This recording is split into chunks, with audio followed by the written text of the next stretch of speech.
back and we lose this. Yes, that's it. Or we are not like flying in the clouds anymore. And my question is how to keep this alive so that it would inspire us in our practice and our work for the in the everyday life. So,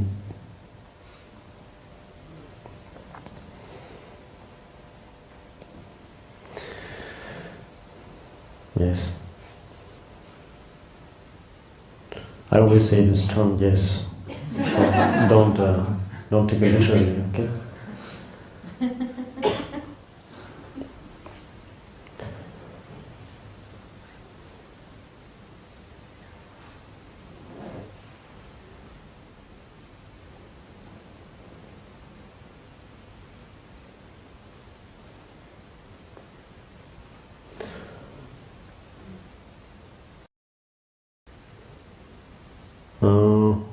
I think yes.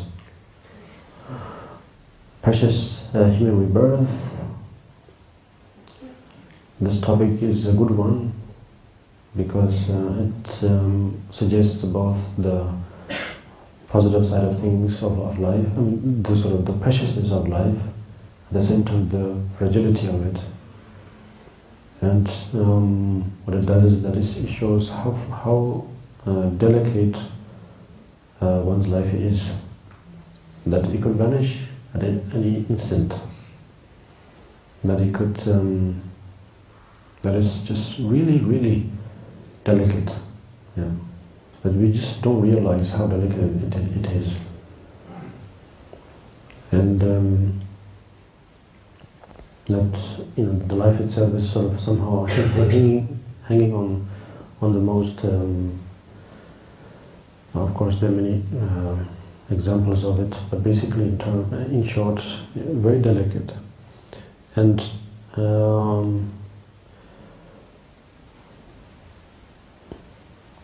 what we treasure and what we can take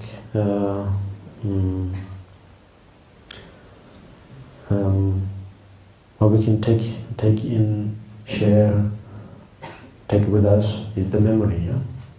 So that's why I think being mindful really will help us to treasure each of those moments. Yeah, it can be something very, very simple. Yeah, a scenery of, you know, in a glance, and then, well, basically interactions of individuals, one's own friends, acquaintances, strangers. Yeah, I think there are countless of precious memories that one takes in, and I think not forgetting that, you know, I think is very, very important. And now to somehow connect with what I've said about the Mahamudra and so on.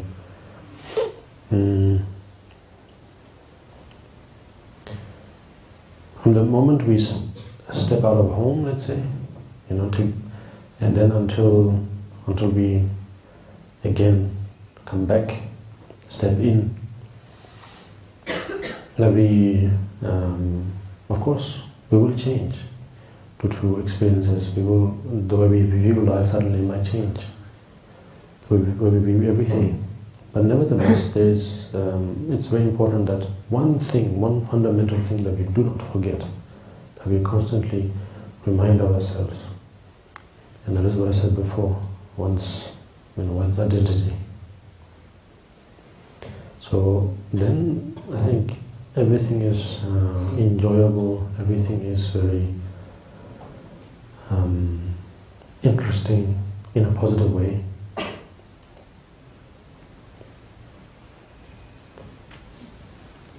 Karmapa, once I asked you what should be the first step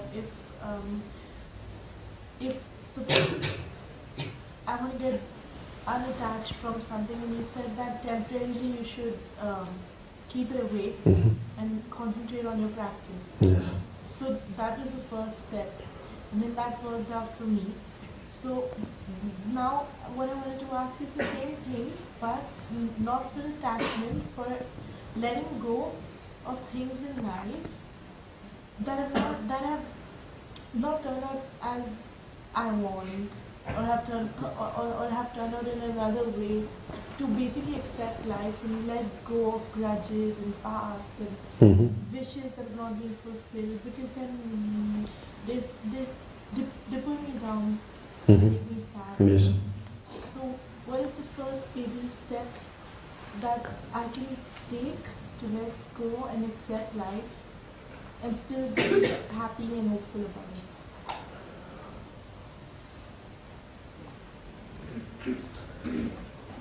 Well, I'm sort of connecting the dot, I think. We can relate with the previous question or the answer, that life is precious, that it could vanish at any moment. Yeah. But you really cannot guarantee at all. Yeah. Not to alarm oneself or to bring doubt or fear in one's mind, but it is really, really fragile, yeah, delicate. If you focus on that, then we really we will sort of remind ourselves of, okay, what is important now? What is important is the friendship of one's, or the bonds of one's family, friends, and so on. Yeah. And then, of course, the rest is. And then I think one sort of absorbs in every day. Yeah.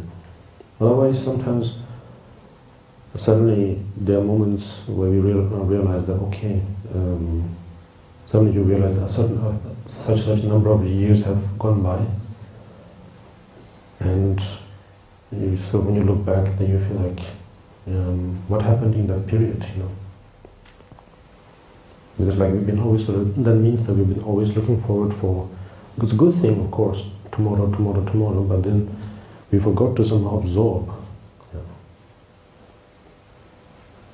So is there any kind of meditation that you can do to just let it go? Meditation, yes. General meditations. But I think having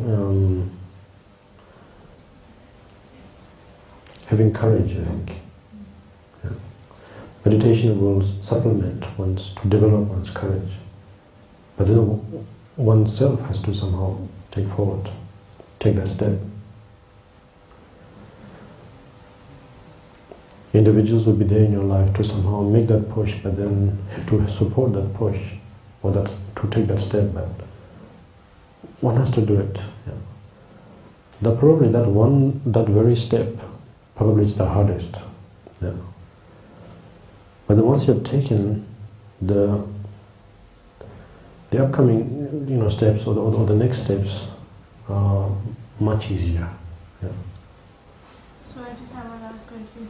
But taking the step forward, wouldn't it be like abandoning the dream that we really lived, but that's not come true, but then we still in the hope that it will come true? Sure. I mean, like, if one has, well, it depends on whether maybe before taking that step any further, you analyze, you assess, not to judge, but to assess one's dreams, one's wishes, and see how realistic they are or not. And does it go how to say, side by side with one's nature, with one's stream of honesty or decency? Does it go along with it? Is it realistic that these will go parallel?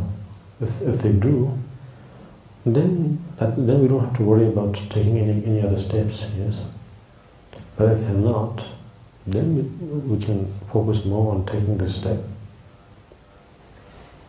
Yeah. Just ask a question about karma. Yes.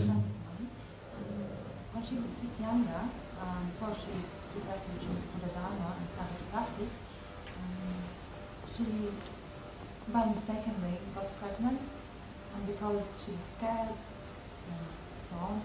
She did abortion basically. Right. She's practicing Dharma and she has understood that it was a big mistake, that was done, was done. But what she wants to do is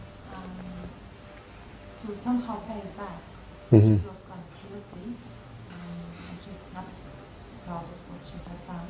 Right. And one of the ideas of her was maybe she could become a surrogate mother. But there's many couples who unfortunately does not have this kind of this ability to produce baby, but simply they just can't carry. Mm-hmm. And nowadays modern medicine offers to put mother's side and the father's side together in the third person. Mm-hmm. Basically, biologically, it's still not her baby. Yeah? Right, right. But what she does is just to carries Right, makes yes. it grow. It's like Yeah. a nurturing. Yes, Yeah? I know. What would be your thoughts on it? And how? Thoughts on whether to do this or Because, sorry, Mm.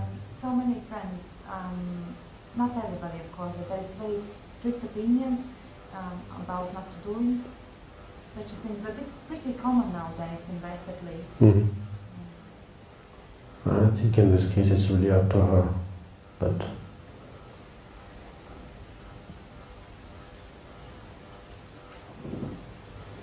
well, if one is doing this out of guilt, probably it's not so beneficial for her for the long run. It's not only guilt. Mhm. She also wants to help them too. Right, It's like all together basically. right, right. Yeah, she wants to purify her karma because Right. she has understood that she made a mistake and she Right. it's healing, basically. Well, it's difficult to say. So, yeah, I think if she's doing it, of course she herself would know. If she's doing it out of clarity, understanding, and kindness, then it's very good. Yeah, simple as that. Yes. So Yeah. we continue to the same more or less subject. Some years ago, I read a few articles about people who donated organs, Mm-hmm. because there's many people dying from sicknesses. Yes. And I did really wanted to do so, but one lady put me off because she said, "But Kitty, you don't know, maybe you will need one of your livers later on." Right. And what do you think about the organ donation? Is it the same? What do you just say? I think it's an individual thing. I think no one can really approve and say that this is the best or not, you know. It's an individual thing. Of course, according to maybe certain, medical opinions may be good, ethical opinions maybe, will have different opinions. Yeah, it's difficult to say. Of course, again, if we go through the scriptures again, may suggest also many things, but it may be too confusing, Yeah.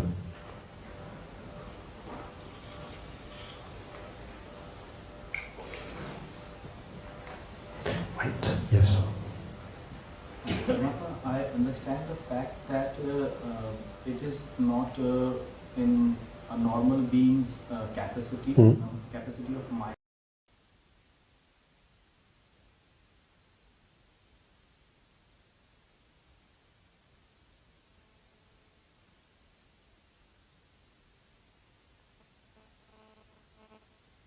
That we know our previous life, because then it would be too much information for our untrained mind.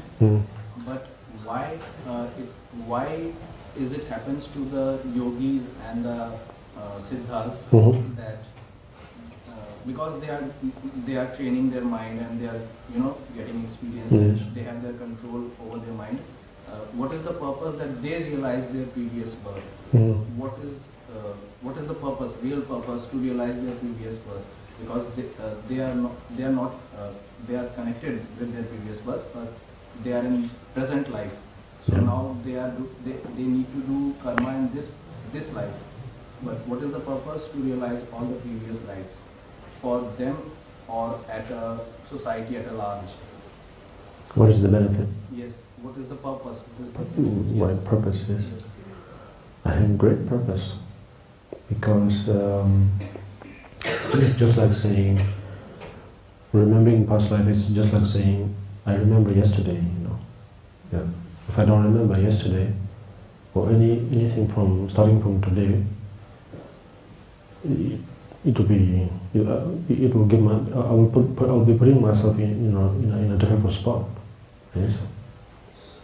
So, and so now the purpose would be basically to not to. The purpose will be to be able to have to be able to move forwards without wasting time, without wasting energy. Had I forgotten all the days and weeks, you know, starting from today, I would have to invest a lot of time and energy to remember it. You know. So if you remember, then the purpose or the benefit is that then, you know, I'll be able to go about tomorrow much easier because of my experience from yesterday or today. Yes. Same thing with the rebirth. If you remember a past life, then, let's say that if you remember most of you know, let's say past life, then it will be so much easier in this life, meaning that we don't have to start from ABCs, you know. We can pretty much pick up from where we had paused. Yeah. And how is it beneficial to the society? Well, I think the society would be in very advanced, some might, or very, very complicated. Yeah. Yeah.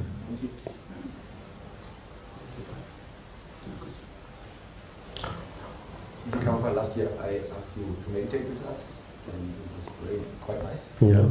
Might I ask you again? Yeah. Meditate with us shortly. Of course. We should.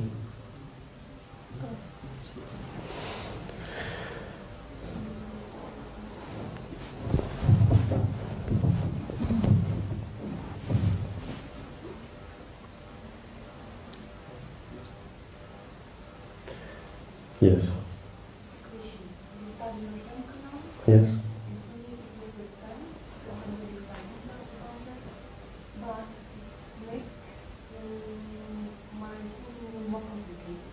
Sorry? What is more complicated? It makes something more complicated for me. No, yes, it does that. So it got you now.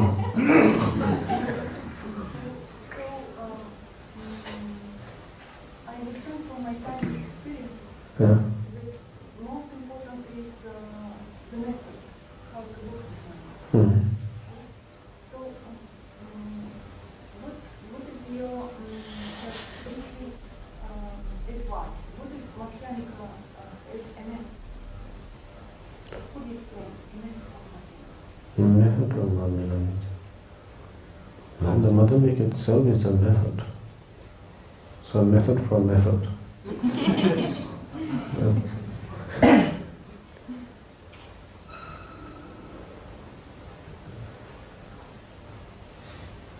Which book are you reading? Chalakirti, or the best. Okay. Well, then you have the best method.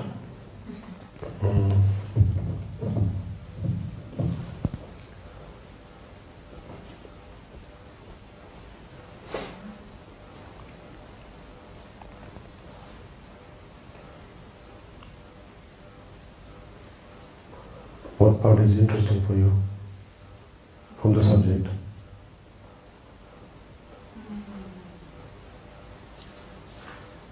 Most interesting, how to understand the nature of life. Yes. This is not a class, so. So as I understand, mechanical, especially Chandrakirti explains what is wrong. Mm-hmm. Okay. It's wrong, it's wrong, it's wrong.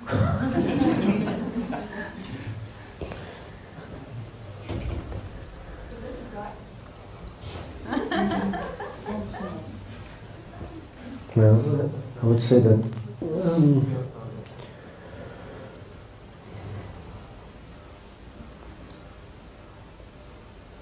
take time, because at the moment, if you try to somehow, it's great, you know, it's courageous of you to tap into it and then try to understand its mechanism. But you have to somehow give it time. It's like growing a tree. Yeah. And what it's, I mean, like in terms of, it's something very organic, you know, that you are growing now. It's like now you have planted a seed, you know. And how long does it take for a tree to, you know, to grow, to have barks and branches? Quite a number of years, yeah.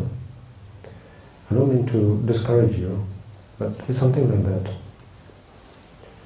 You have planted a very precious seed, which is very rare nowadays, you know.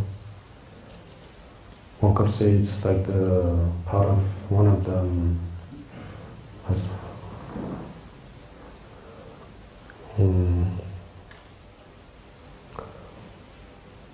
WWF or something, you know. So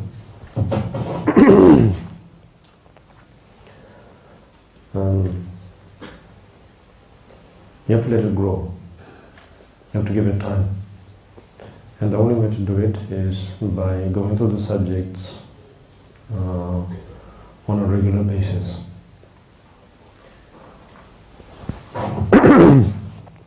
Taking courses about it is great. We cannot do without that, because then otherwise how we would know? Yes? That is one. Secondly, with whatever you have understood, you try to apply it. Yeah. Not in a complicated way, in a very simple way. Yeah. Meaning you sort of experiment, you know. You experiment by meditating. When you meditate, you try to focus on, how a thought arises, what is valid, what is false, what is, absolute and relative and truly relative and so on. Yeah. Simple as that. You do this on a regular basis, and then something will grow. Yeah. And just like, if you just focus on how a tree grows, it just grows when there's causes and conditions, proper causes and conditions. And it doesn't have any kind of thought of, my root I want to go this direction and then not this direction, and then I want to grow this kind of branches and so on. It doesn't have any kind of thoughts or planning like that. It just grows according to the cause and conditions. So somehow you have to think like a tree, maybe. Something organic. So give yourself time, read, discuss, meditate, and then that's it. It's not like there's a secret book secret manual or advice that would unlock it. It doesn't. It's like when you practice something for a very long time, then suddenly you're able to apply those methods out of instinct, yes, without having any kind of thought. Out of instinct you would apply the method according to the circumstance, same way. So practice. Yeah. Meaning practice meditating, practice reading, practice listening, contemplating, and applying. That's it.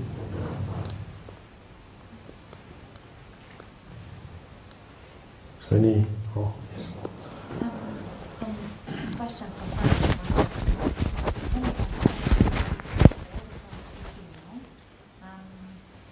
and they moved London like a few years ago, basically, from the Netherlands. And the 15-year-old in the teenage years now, all of a sudden gets, well, of course, because of the reason, but she's going out from home, leaving the home.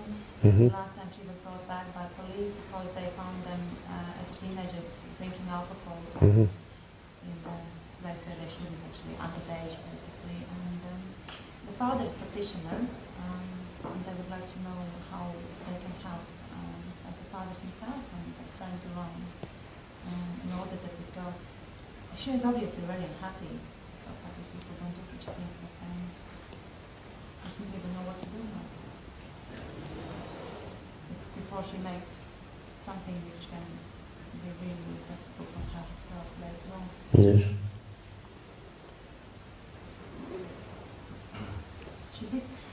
She did a meditation in the center on 16th Karmapa. Yes. But then she stopped it.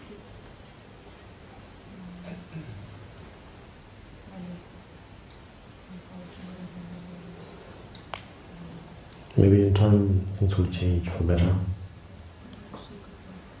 What we can do, like wishes. Sure, making wishes, that would of course always help. Yeah. Yes. Well, I mean, the parents would know what to do, yeah, normally. The thing is, I don't want to criticize, he's a lovely gentleman, but their style of bringing up kids is like a bit... Well, yes, but, you know, this is difficult to say. We can offer, you know, wishes and aspirations and prayers. And, yeah, the rest is really up to themselves. We cannot really intervene, you know. Yeah.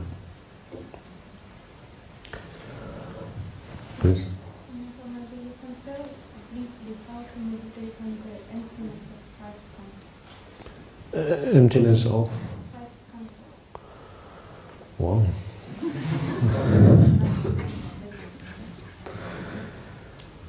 Emptiness of five skandhas.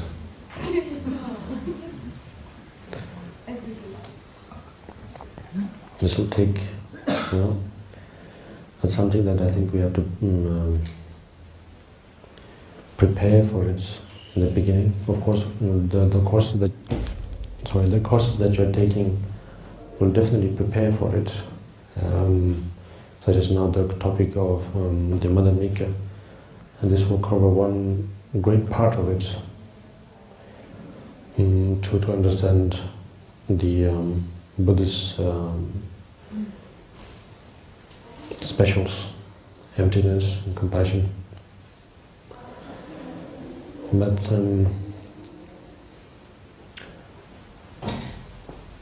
to really sort of, I think, wrap one's mind or head around that subject, it really does take time, you know. We can close our eyes, we can focus on very elaborate, grand, high words, but we will be going nowhere.